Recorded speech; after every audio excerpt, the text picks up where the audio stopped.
If you show up at my house again, I'll make sure the authorities get involved." Emily practically shouted into her phone before ending the call. When she lowered her hand, I noticed it trembling. I had never seen my wife that shaken. "Who was that?" I asked, leaning against the bedroom doorway with a coffee mug in my hand, watching her pace back and forth like a trapped animal. She jumped at the sound of my voice and almost dropped her phone. "Jesus, Ethan," she said, pressing a hand to her chest. "How long have you been standing there?" "Long enough to hear you threaten someone with jail time." I took a slow sip of coffee, keeping my eyes on her face. Something about this didn't sit right with me. "So?" I asked. "Who was it?" "Work stuff," she said quickly, brushing past me. Her shoulder clipped mine hard enough to make coffee slosh over the rim of the mug.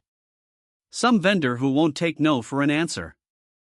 I watched her disappear down the hallway, her explanation lingering behind her like a bad odor you can't quite get rid of. In the 15 years I'd been married to Emily Carter, I'd learned how to recognize her tells. I could spot a lie from a mile away. And this one wasn't subtle, it stank. For context, I'm Ethan Carter. I'm 38 years old, and I work as a senior marketing executive at Wilson & Hayes in Chicago. We lived in one of the wealthy North Shore suburbs, in a house so big it had more bathrooms than occupants. On paper, it was the American dream. But lately, that dream felt staged, like someone else was directing the show and I was just the guy showing up to read my lines. Emily and I met back in college. She was a driven pre-law student with a razor-sharp mind, a cutting sense of humor, and legs that caused traffic accidents.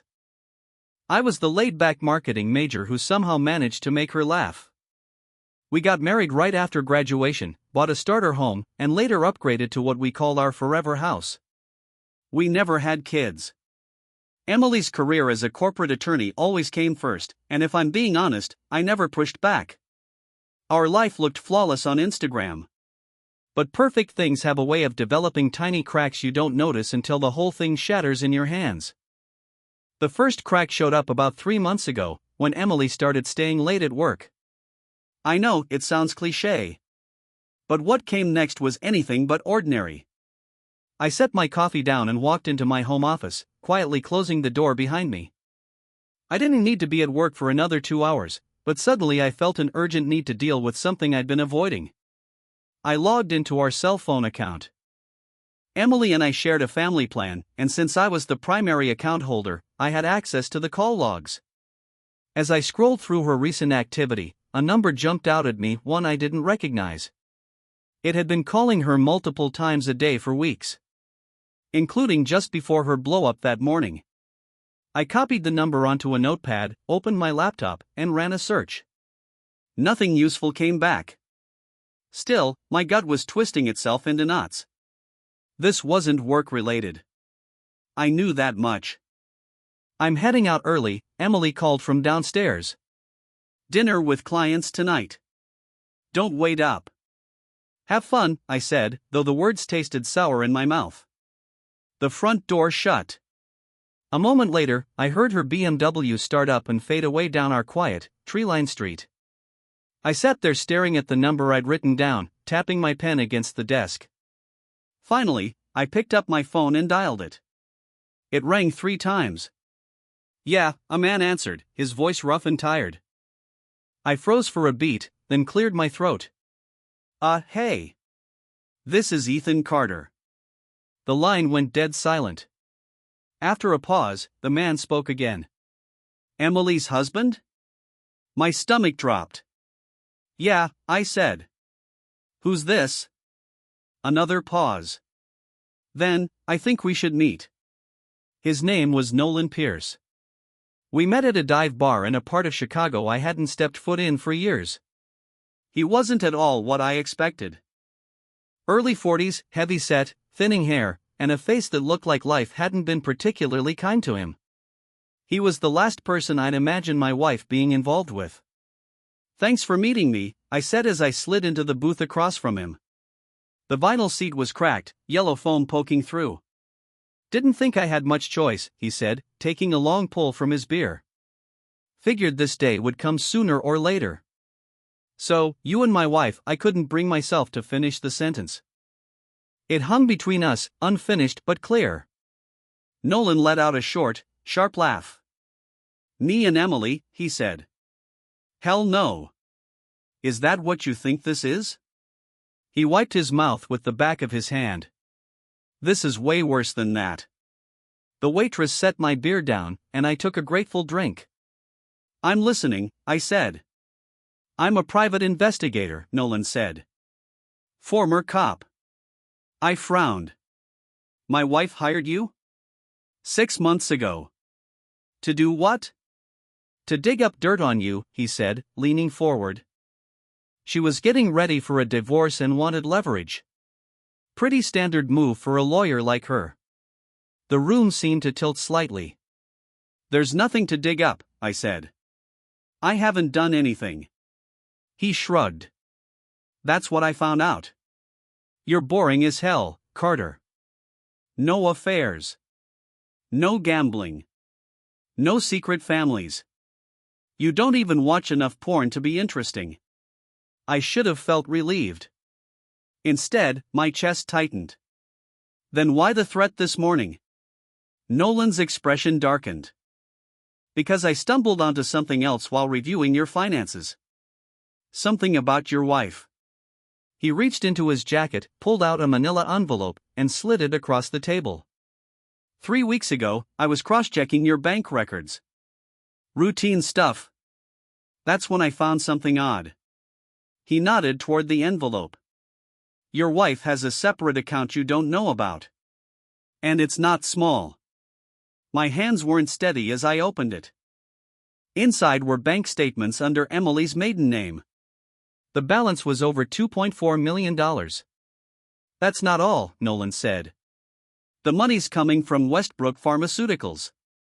I flipped through the pages. Monthly payments, he continued, $50,000 a month. For 4 years. That doesn't make any sense, I said.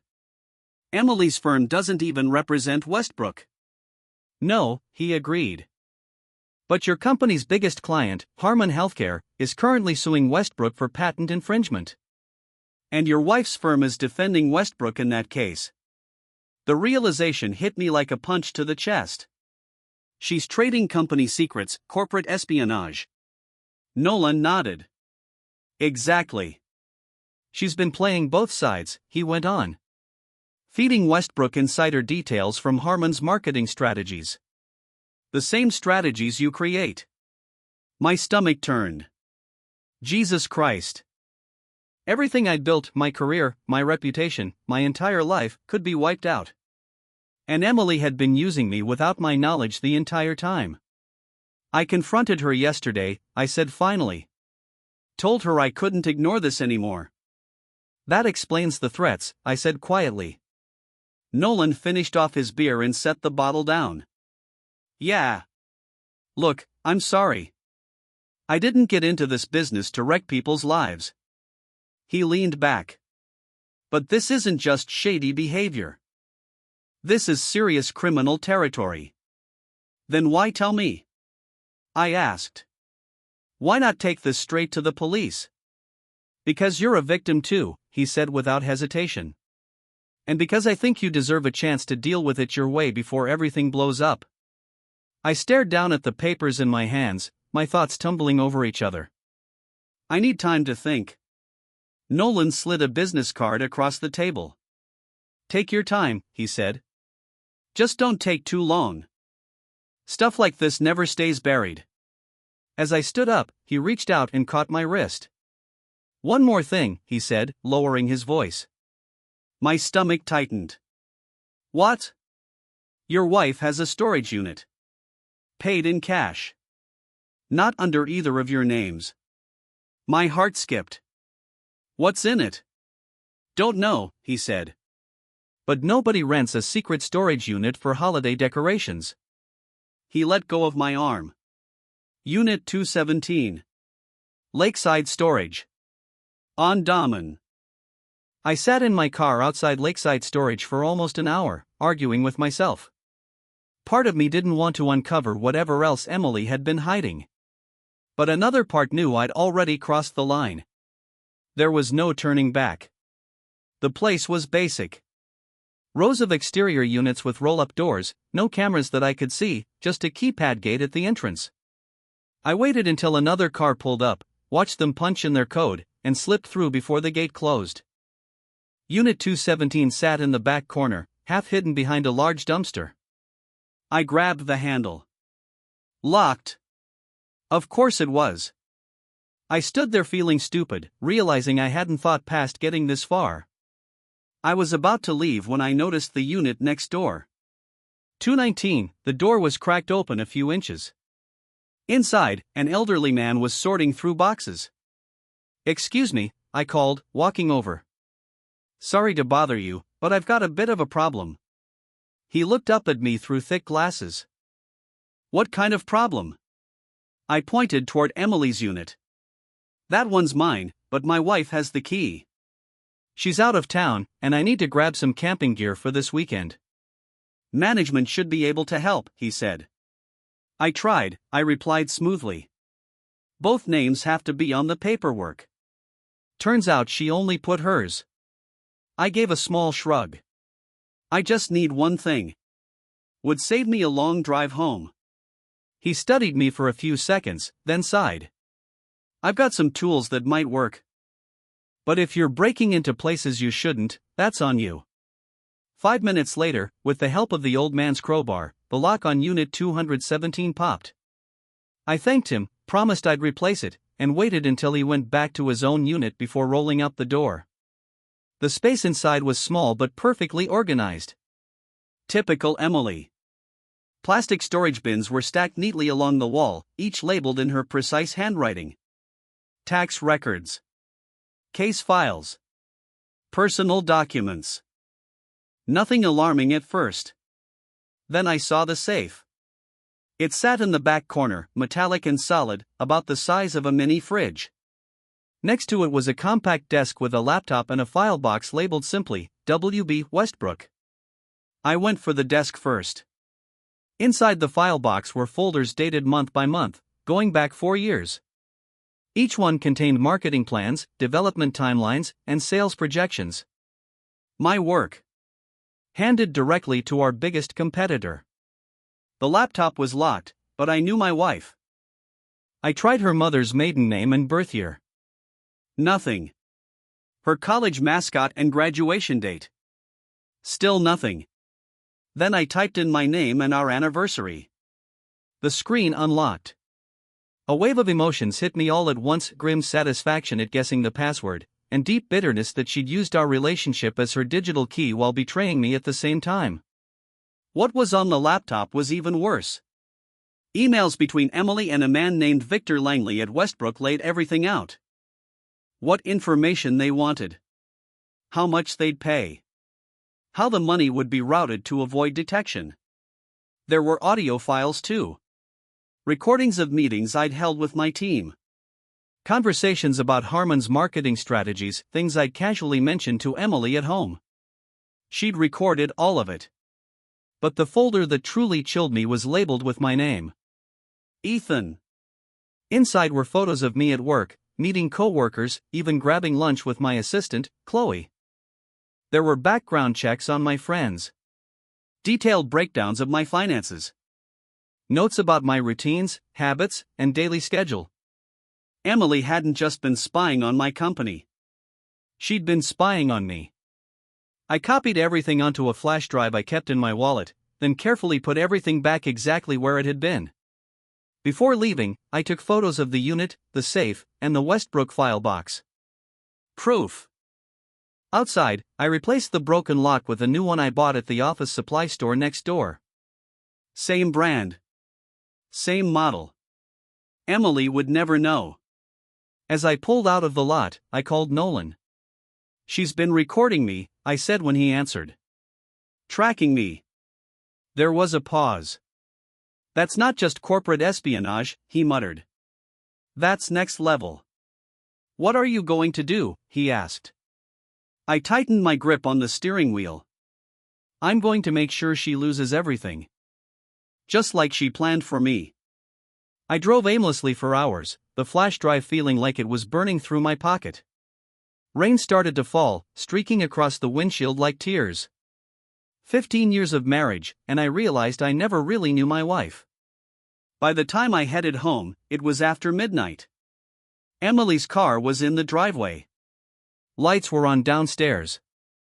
I sat there for a moment, staring at our house, feeling like I was about to walk into a stranger's life. I tucked the flash drive into my jacket and went inside. Emily was in the kitchen, still dressed for work, slowly sipping a glass of red wine. She looked up, her face carefully composed. "You're home late," she said. "So are you," I replied. "How was the client dinner?" She smiled, polished, and practiced. "Productive. We closed the Henderson deal." I nodded, my heart pounding. "That's great." Then I added, "Any other deals I should know about?" Something flickered in her eyes. Caution. "What do you mean?" she asked. I walked over to the liquor cabinet and poured myself a whiskey, taking my time, letting the silence stretch. Then I said it. "I met Nolan Pierce today." The sound of her wineglass hitting the counter cut sharply through the room. When I turned back toward her, the color had completely drained from her face. "Why would you do that?" she asked, her voice barely above a whisper. "Because my wife was threatening someone over the phone," I said evenly, "and I wanted to know why." I took a slow drink, letting the burn settle in my chest. Imagine my surprise when I found out it wasn't about an affair. "Ethan, I can explain." "Can you?" I asked, pulling the envelope from my jacket and dropping it onto the kitchen island between us. "Can you explain $2.5 million?" She didn't answer. "Can you explain selling out my company?" I continued. "Using information I brought home without a second thought?"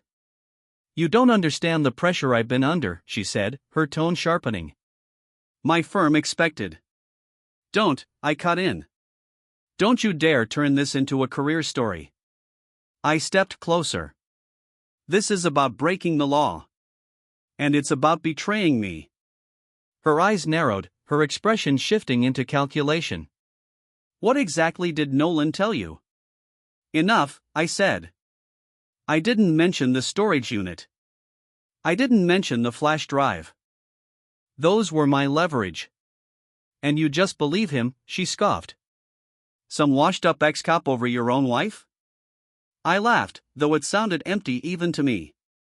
"An ex-cop with evidence, Emily. Bank statements. Money trails. I've seen it all." She moved closer, her posture softening, the anger melting into something fragile. It was a look I'd watched her use on juries more than once. "Ethan," she said, placing a hand on my arm. "I know how this looks. But it's complicated." I looked down at her hand, then back at her face. Even knowing what I knew, I felt the pull. 15 years of loving someone doesn't vanish overnight, no matter how deep the betrayal cuts. "I got caught up in something I couldn't control," she continued. "I need you to trust me. Just for a moment." For a split second, I almost did. Maybe there was an explanation. Then I remembered the photos. The recordings. The detailed notes about my life. "This wasn't just business," I said quietly. "This was calculated." I stepped back, breaking her touch. "What's in the storage unit, Emily?" Her face locked up. "What storage unit?" "Unit 217. Lakeside storage." I watched every micro-expression. "What's in the safe?" The blood drained from her face so fast I thought she might collapse. "You've been following me?" she asked. "No," I said calmly. "That's your area of expertise, remember?" The Ethan folder made that pretty clear. She backed away, her composure finally cracking. "Did you really break into my storage space?" she snapped. "That's private property. You've been covertly taping your husband's work meetings." "Is what?" I shot back. "A hobby? You had no right." No, I said, slamming my glass down hard enough for whiskey to splash onto the counter. You had no right. You were planning to destroy me, I continued. Use me for information, then discard me when you were finished. Her eyes darted around the room, searching for an exit that wasn't there. Then her shoulders sagged. You don't understand what you're involved in, Ethan, she said. These people are dangerous.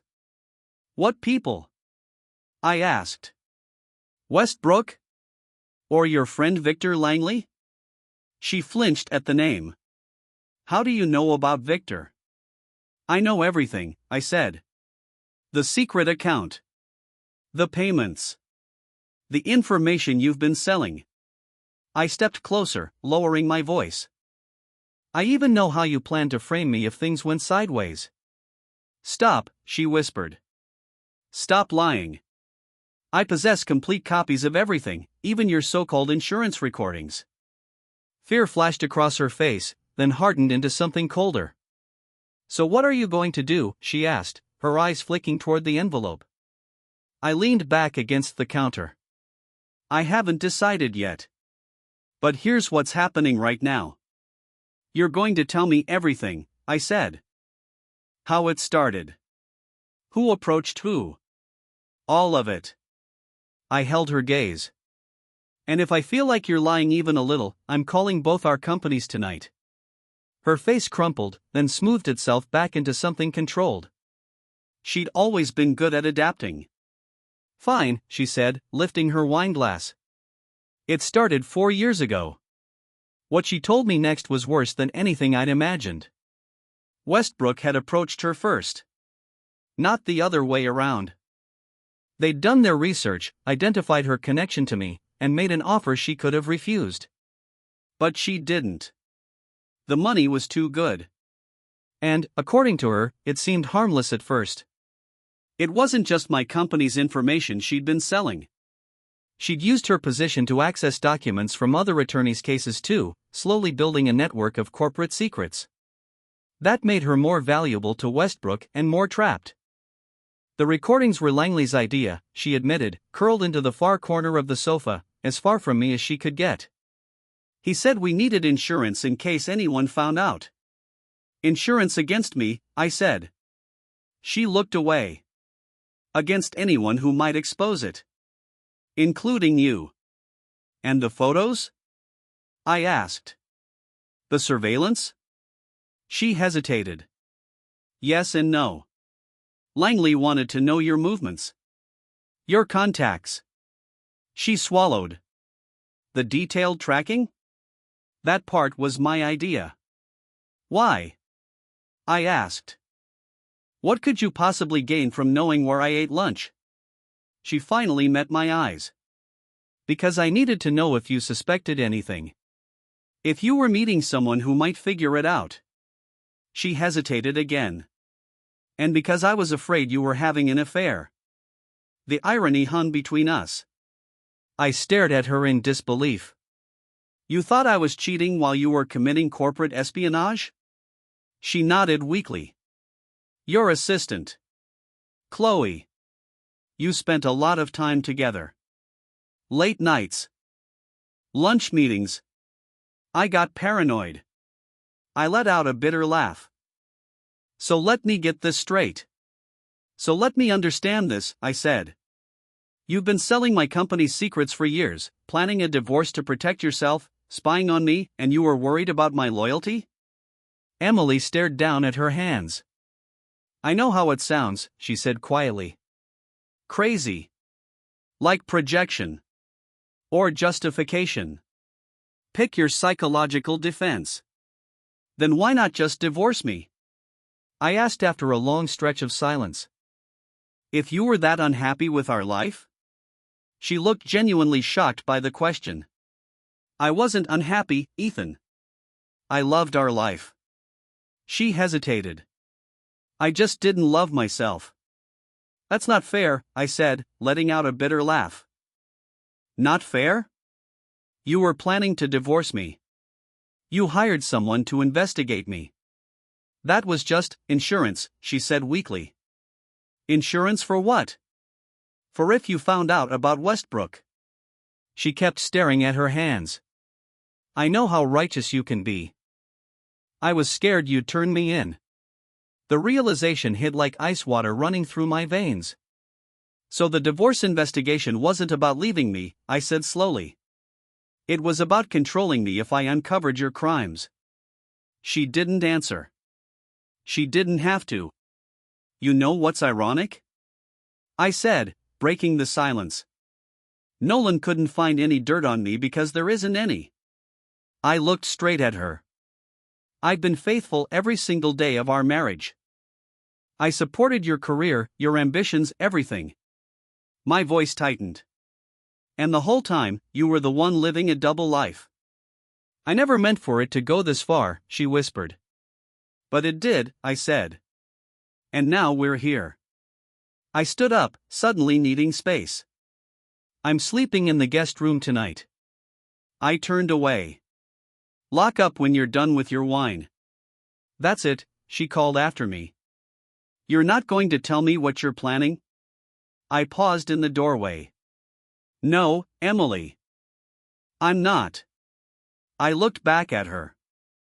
How does it feel being on the other side of secrets? I barely slept. By dawn, I was sitting at my computer, building a plan. I hadn't climbed my way up at Wilson and Hayes by hesitating. And I wasn't about to start now. Emily had misjudged me.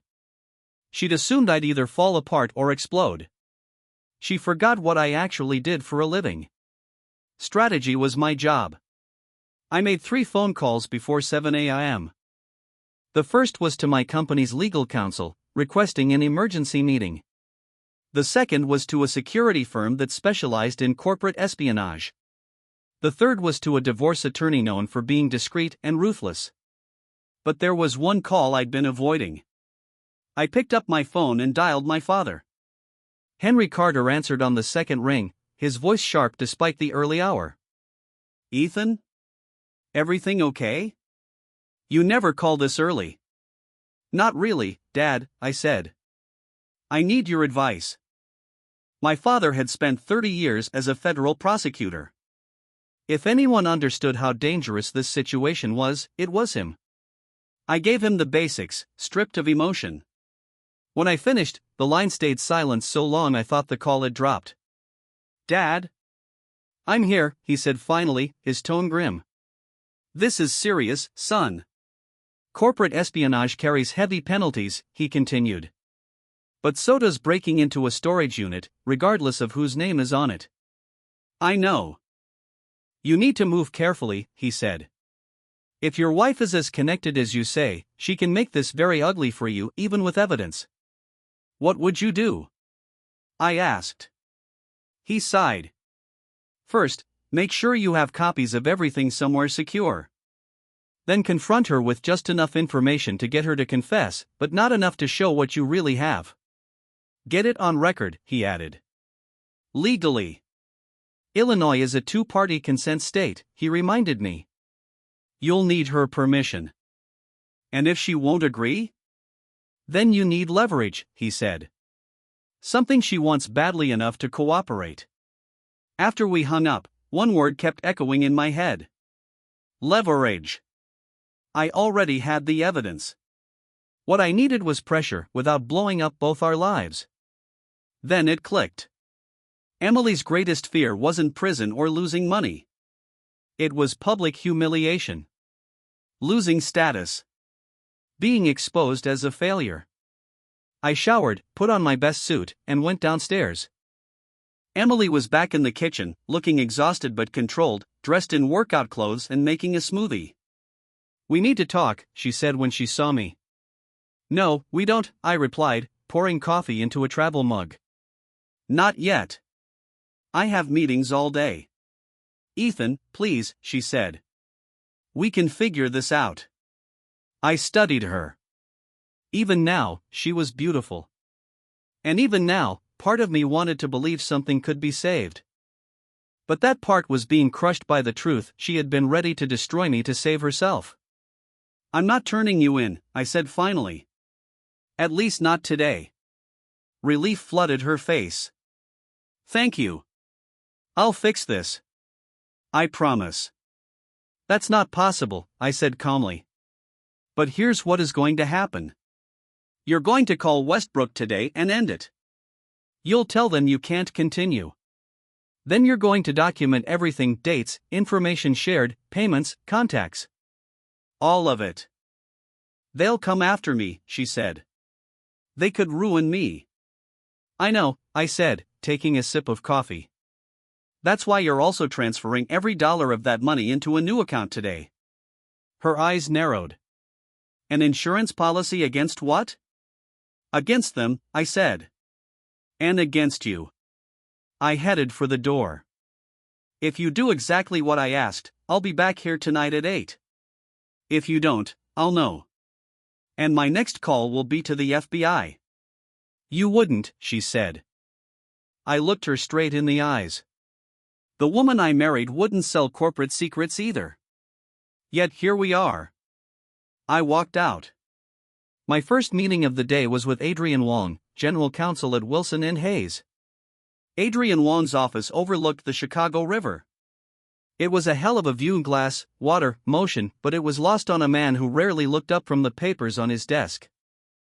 This is an extremely serious situation, Ethan, Adrian said once I'd finished laying out the essentials, carefully leaving Emily's name out of it. If what you're telling me is accurate, Harmon could have grounds to sue us for breach of contract at the very least. I know, I said. That's exactly why I'm here. I want to get ahead of this and limit the damage to the firm as much as possible. You understand I'll have to bring this to the partners. I do, I replied. But I need 24 hours first. That finally got his attention. He frowned. Why? Because I believe I can identify the source of the leak, I said, and secure proof of Westbrook's involvement. That gives us leverage. Without it, this turns into our word against theirs. After a few minutes of debate, Adrian reluctantly nodded. 24 hours, Ethan. Not a minute more. As I stepped out of his office, my phone vibrated. Unknown number. Need to talk ASAP. Important. Chloe. I stopped cold. Chloe never texted from unknown numbers.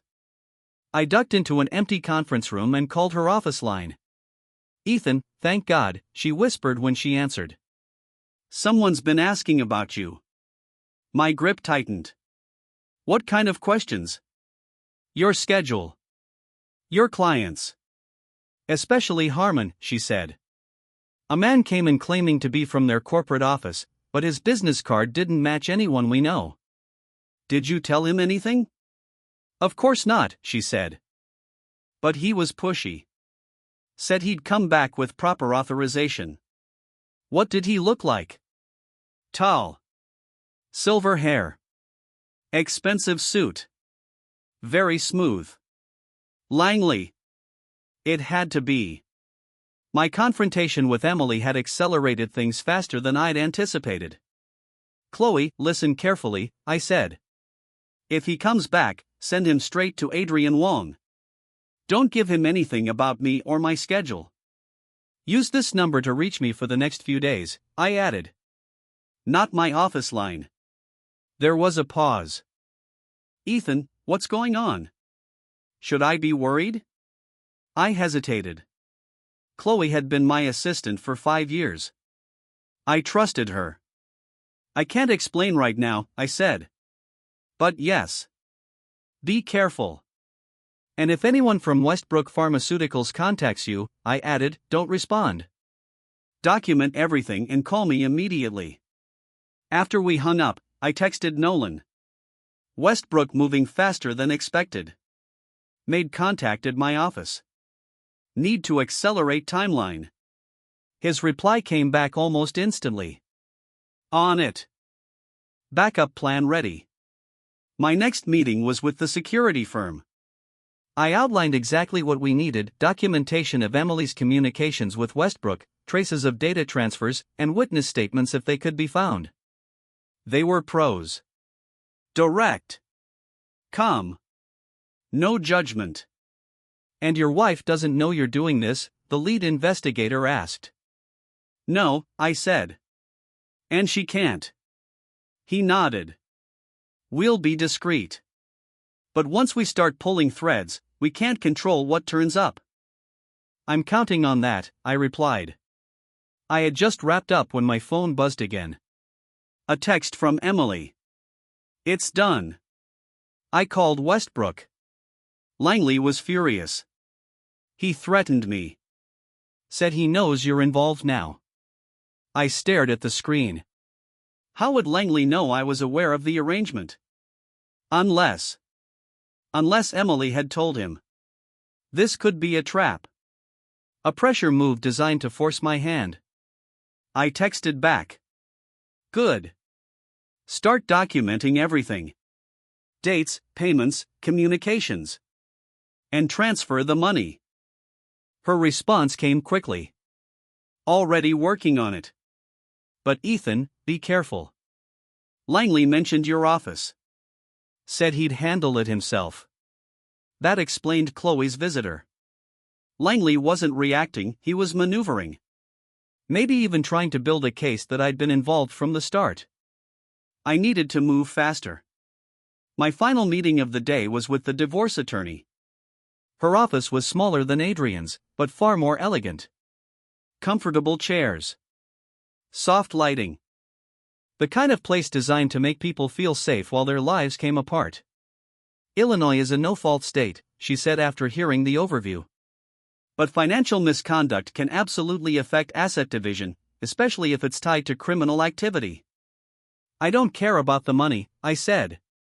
I care about making sure she can't hurt me or my company ever again. She smiled faintly. Everyone says that at first. Let's protect your interests now. You can decide about generosity later.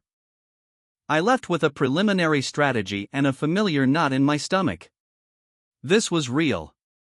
I was dismantling my marriage, piece by deliberate piece. When I got back to the office, Chloe handed me a stack of messages. You've been popular today, she said. Your wife called 3 times. And someone from Westbrook Pharmaceuticals wants to discuss a potential opportunity. My blood went cold. They called here? I asked. She nodded. Is everything okay? You look pale. I'm fine, I said, forcing a smile. Just surprised. If Westbrook calls again, I added, tell them I'm not interested. And if my wife calls, tell her I'll see her at home. In my office, I immediately called Nolan. They're nervous, he said after I filled him in. Your wife either said something or they're monitoring her. Either way, I said, things are moving faster than planned. You need to be careful, Carter, he warned. If they think you're a threat, they might stop playing by legal rules. I looked out at the Chicago skyline, the late afternoon sun turning the buildings gold. Let them try, I said. I've got nothing left to lose. After we hung up, I noticed something on my desk that hadn't been there earlier. A small package. No return address. No shipping label. Just my name written in block letters. Inside was a flash drive and a folded note. Insurance policy. Use if needed. D. I plugged the drive into my laptop. It contained dozens of photos and documents, proof of Westbrook's espionage operation, not just with Emily, but with informants inside other companies. Nolan hadn't wasted a second. This was exactly what I needed: real leverage against Westbrook, separate from the mess of my marriage. A clean line between business survival and personal reckoning. Now I had options. I could shield myself and the company without necessarily destroying Emily in the process. Unless, of course, I decided otherwise. I pulled into the driveway at 7:55, parking behind Emily's car. Every light in the house was on, glowing aggressively against the dusk, as if brightness alone could keep the truth from creeping in. She opened the door before I reached it. Emily looked immaculate. A black dress I didn't recognize, flawless makeup, hair styled with precision. I'd always thought of it as her armor, the version of herself she wore when she needed to feel untouchable. I did everything you asked, she said immediately. I cut ties with Westbrook. I documented everything. The money's been transferred. I nodded and walked past her without a word. Show me. In the dining room, folders were arranged in perfect rows across the table, the one we usually reserved for holidays and dinner parties. Each was labeled with care, dates, contacts, categories of information. 15 years as an attorney had made her many things, but sloppy wasn't one of them. The account details are here, she said, handing me her tablet. The screen showed a new account opened that morning. Balance, $2,375,000. And Westbrook? I asked. Her composure cracked, just slightly. They weren't happy. The man I dealt with, Victor Langley, he threatened me. Said I was making a serious mistake. Did he mention me? She hesitated, then nodded. He said they knew you were aware. That's why they called your office. I sat down, letting the information settle. They're bluffing, I said finally. If they knew for sure, they wouldn't be testing the waters. Emily folded her hands. So what happens now? I looked at her, really looked. Beneath the perfect presentation and controlled posture, fear had crept in. For the first time since this began, I felt something close to satisfaction. Good. Let her feel it. Now, I said, you hear my terms. I laid them out calmly. She would resign from her firm immediately, citing personal reasons. She would sign a full written confession detailing her involvement with Westbrook. That document would stay with me unless she violated our agreement. She would consent to a divorce on my terms, no claims to joint assets. And within 30 days, she would leave Chicago. Leave Illinois entirely. Her voice shook. You're destroying my career. My entire life. No, I said evenly. You did that. I'm just making sure you don't take me down with you. And if I refuse? I slid my phone across the table. On the screen was a drafted email addressed to her firm's managing partners, the CEO of Harmon Healthcare, and the FBI's Corporate Crime Division.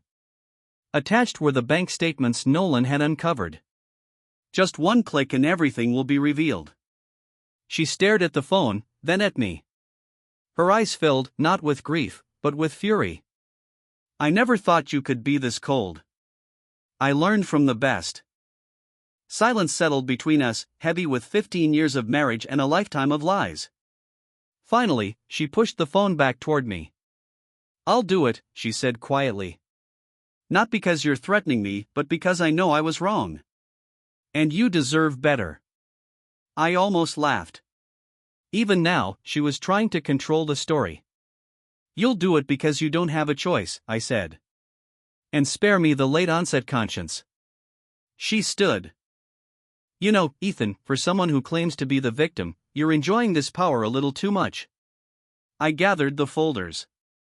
I'll have the divorce papers drawn up tomorrow. Pack what you need for a few days, I added. I want you out by morning. Where am I supposed to go? That's not my problem anymore. I paused at the door. You have $2.5 million. Figure it out. Victor Langley was exactly what I expected. Mid-50s. Silver hair. The sculpted look of a man who paid heavily to appear untouched by time. His corner office at Westbrook's downtown headquarters overlooked Millennium Park, the reflective curve of the beam catching the last of the evening light. Mr. Carter, he said smoothly as I entered. This is an unexpected pleasure. I was just thinking about you. I'm sure you were, I replied, ignoring his gesture toward the chair. I'll stand. This won't take long. His smile held. As you prefer. What can I do for you? You can explain why you're preparing to frame me for your corporate espionage operation. One eyebrow lifted, barely. That's a serious accusation. Do you have proof? Not yet, I said. But I will by morning. Is that a threat? It's a promise. I stepped closer. Here's how this ends. You abandon whatever scheme you're running. You admit to Harmon that Westbrook approached my wife without my knowledge. And you agree to the settlement terms my firm is drafting. Langley leaned back, studying me. And why would I do any of that? I pulled out my phone and hit play. Emily's voice filled the room, clear and unmistakable. Victor Langley approached me at a charity gala in 2019. He said Westbrook had been monitoring my husband's work with Harmon and wanted inside access. I stopped the recording. My wife may be many things, I said, but unprepared isn't one of them. She recorded everything. Every call. Every meeting. Insurance, she called it. It was a bluff, partially. Emily had kept records, but nothing as explosive as audio. The clip came from the security firm, built using voice cloning software trained on footage from her conference speeches. Unethical? Possibly. Effective? Absolutely. Langley's expression hardened. Those recordings would be inadmissible. Obtained without consent. In court, I agreed. Yes. I met his eyes. But in the court of public opinion, in front of Harmon's board, your shareholders, and the press, they'd be catastrophic. What I hadn't mentioned to Langley was Nolan's flash drive. The photographs alone were damning, Langley needing informants from several competing firms, always discreet, always careful. Then there was the paper trail, layered payments, coded emails, explicit requests detailing exactly what information he wanted and how much he was willing to pay for it. Even if he decided to challenge my bluff about the recordings, I had more than enough to destroy him. I watched his face carefully and could almost track the math playing out behind his eyes: risk versus exposure, silence versus ruin. At last, he spoke. What do you actually want?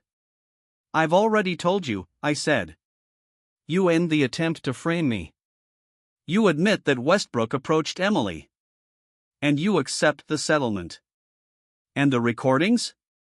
They stay with me, I replied. Insurance. Langley rose slowly and crossed to the window. Your wife was useful, he said. She has an instinct for this kind of work. She isn't my wife anymore, I said. And talent doesn't excuse criminal behavior. He turned back. You could have been part of this, Carter. We could have made you very rich.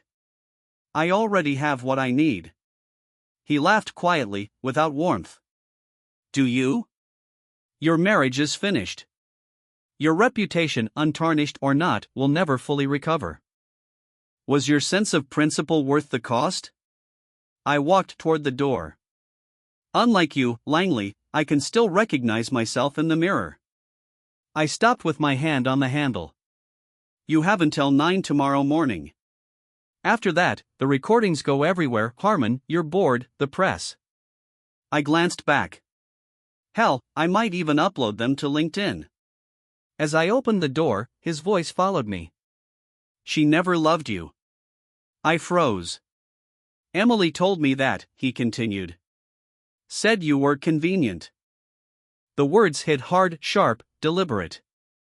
I turned back and smiled. Nice try. I stopped caring what Emily thinks the moment I learned who she really was. It wasn't entirely true. But I wasn't about to give him the satisfaction. By 8:30 the next morning, I was seated in the managing partner's office with Adrian and the firm's crisis team. At exactly 9, the phone rang. Harmon's CEO. Westbrook, it turned out, had contacted him directly. They admitted to soliciting proprietary information from an attorney at Emily's firm and proposed a substantial settlement. He made a point of clarifying that you were not involved, Ethan, the managing partner said after hanging up. Westbrook insisted on that. The room exhaled collectively. Damage contained. Reputations intact. Client relationships preserved. Everyone congratulated me, praised my judgment, my loyalty, my composure under pressure. If only they knew how close I'd come to losing everything. As the meeting adjourned, Adrian pulled me aside. I don't know exactly what you did, he said, but it worked. The partners are impressed. I shrugged. Just protecting the firm. And yourself, he added knowingly. I saw the divorce filing. Your wife doesn't come out well. Ex-wife, I corrected. And no, he agreed, she doesn't. 3 weeks later, I stood in what was once our bedroom, now just mine, looking at the empty spaces where Emily's things had been. The divorce was moving forward without resistance. Her attorney accepted every term. The final agreement with Westbrook had been signed, including clauses permanently barring them from contacting anyone at Wilson and Hayes or their families ever again. My phone buzzed. Nolan, she's leaving town today. Thought you should know. I hadn't spoken to Emily since the night I set my terms. Everything since had gone through lawyers. I'd heard she'd taken an extended trip somewhere warm while quietly searching for work outside the state. The legal world was small. Whispers about her sudden exit were already circulating. Her career wasn't necessarily finished, but it was damaged. I should have felt vindicated. Instead, I felt empty. The doorbell rang, jolting me. When I opened the door, Emily stood there, unrecognizable in the best way. Jeans, a simple blouse, hair pulled back, almost no makeup. No armor. Just her. Can I come in? She asked. I hesitated, then stepped aside. She walked through the foyer slowly, as if seeing the house for the first time. I'm leaving for Arizona today, she said. A clean break. Good for you, I replied evenly. Did you need something? She turned to me. I wanted to say goodbye. And I'm sorry, not for getting caught, but for what I did to you. To us. It's a little late. I know. She sighed. You once asked why I didn't just divorce you if I was unhappy. The truth is, I wasn't. That part wasn't a lie. Then why? She looked down. Because I was bored. Because the money felt exciting. Because I convinced myself no one was really being hurt. A hollow laugh escaped her. Stupid reasons that felt important at the time. I leaned against the wall, exhausted. What do you want from me, Emily? Forgiveness? No. She shook her head. I just wanted you to know that what we had was real. At least to me. She reached into her purse and pulled out a small velvet box. I wanted to give this back. Inside was her engagement ring, a modest diamond I'd saved months for when we were still in college, before titles and bonuses and everything that followed. You could have sold it, I said. You returned everything else. Some things shouldn't be sold. She moved toward the door. Goodbye, Ethan. As she reached for the handle, the question slipped out of me. Was it worth it? She paused, then looked back, real regret in her eyes. No, she said quietly. Nothing is worth losing someone who truly loves you. I learned that too late. After she left, I sat on the stairs, turning the ring box in my hands. Outside, a car started. Then drove away. Emily was gone, taking 15 years of memories, some real, some fabricated, with her. I thought about Langley's final jab, about convenience versus love. Whether it was true no longer mattered. What mattered was what came next. I slipped the ring box into my pocket and went to my office. On my desk lay a map of the United States, its surface crisscrossed with red pen lines, routes from a road trip I'd been sketching out long before my life imploded. I'd always wanted to see the country properly. Not through airport terminals or conference rooms, but from behind a windshield, mile by mile, stopping wherever curiosity outweighed the schedule. Emily had never shared that interest. There was always work, always another deadline, or a preference for curated luxury over open roads. Now, there was nothing left tying me down. I picked up my phone and called the office. Adrian, it's Ethan. I'm taking that sabbatical we talked about. Starting Monday. I glanced at the map again, tracing a line west with my finger. No, I don't know how long yet. I'll stay reachable. When I hung up, I opened a car rental website, not for another sensible sedan, but a convertible. Something impractical. Something reckless in the smallest, safest way. The kind of car you choose when you're no longer optimizing for efficiency. As I confirmed the reservation, a feeling surfaced that I hadn't felt in weeks. Anticipation. Not just for the drive, but for the unknown that followed it. The life I'd believed in for years had been carefully staged, a structure built on assumptions and trust that turned out to be fragile. Its collapse had hurt, but it had also cleared space. Space I was only beginning to recognize. Outside, the sun was slipping below the horizon, streaking the sky with orange and violet. I opened the windows and let the cool spring air move through the house, carrying with it the quiet promise of change. Tomorrow, I'd start packing. Tonight, I'd sit on the porch with a beer and watch the stars appear, one by one. The road was out there.